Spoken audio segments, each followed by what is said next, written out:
Ngatho cia mwanya muno ni undu wa gucoka ona mathaa 24 ti mathiru kuma Samidoh akorwo agitongoria aini guthie kuria kwa Deputy President Kithure Kindiki, na riu no nyimbo cia itungati arakuithia kundu gwatuma andu moranie kana hihi Samidoh ni gubocwo arabocetwo gukorwo agithie kuria Karen. Fans a Samidoh makimutetera makorwo makiuga Samidoh ni gitungati damu na gutiri ungi maiguithia undu wigie Samidoh gukorwo acenjetie na kuga we ni wa two term, na to Samidoh wonekana gucenjia ruti na gucoka guku kwa one term. Na Iteke Kamso nake ni akorwo akirekereria ndumiriri akionekana tara kindira maya ma one term. Aini aria matanathie kuria Karen matongoretio ni Waithaka wa Jane na Joy wa Macharia riu ni makorwo makiyumiria na monekana ta mararia ciengie kiria kirakorirwo gigicungiriria aini aya gukorwo makirora kuria Karen, na makiria mundu ta Samidoh uria aingi maragitikia ni gitungati damu.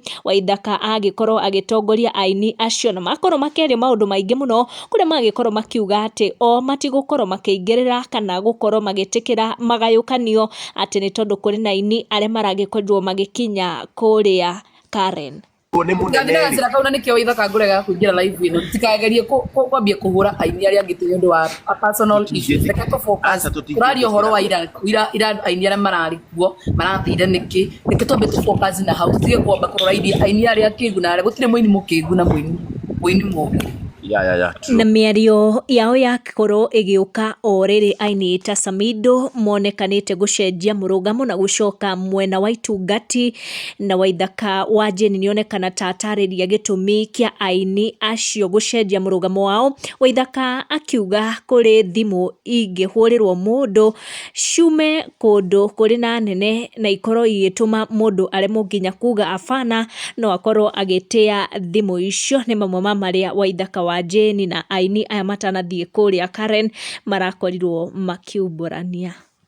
Umenye tutingimatuira tondu ndakwira atiriri onawe umuthi uyu onani umuthi uyu munene angihurira njira ni arenda kunyona me no nginya ngumuona